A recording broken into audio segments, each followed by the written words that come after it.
een actually waxay ku badan yihiin dad horta shaqo diyaar u ah dhalinyarada qorax joogta ah ama dalka joogay een shaqada horta waxyaabaha aniga aan aadka u leeyahay waxay ka mid tahay shaqada waxay u haystaan inay horta ku u imaanayso waxaan hayaa waxaan u maleynayaa dhowr iyo adiga waxaan u maleynayaa 3,000 oo su'aalood oo ligu weydiiyay markaan xirfadda barta kadib shaqo ma isiinay had 3,000 su'aalaha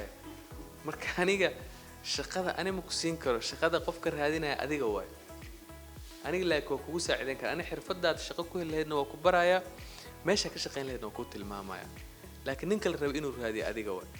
marka ciyaal casiir shaqadii waa raadinayaan culumma alla fahmidaas laakiin qorox joogow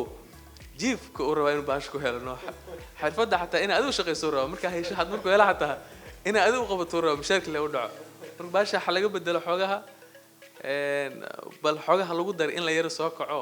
la raadiyo shaqadan aniga waxa xasuustaa walaalkay Axmed iyo Maxamed aan kullee yaqaana wadamada aan ka nimid xaafis dhan oo shaqada jiro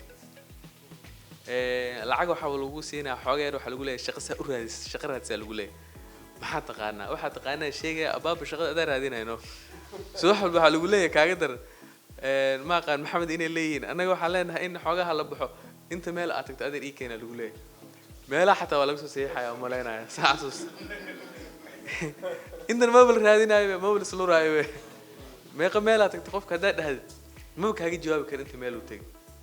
maanta wiil ay soo wacay shaqo tilmaamo waxaan ku yiri habeen dhow gabar iyo gabar rabtay inuu u shaqeeyaan sahlay asaga inta la gabadhu la hadlay gabadhu waxay tiri Ibrahim la soo hadal Ibrahim aniga maxaa leela soo hadlay gabadhu waa weydiis adeeb ku rabtay shaqada maye nii horta ani waa ku adkeeyo gabadhu in aan shaqadii oo adiga soo dirtay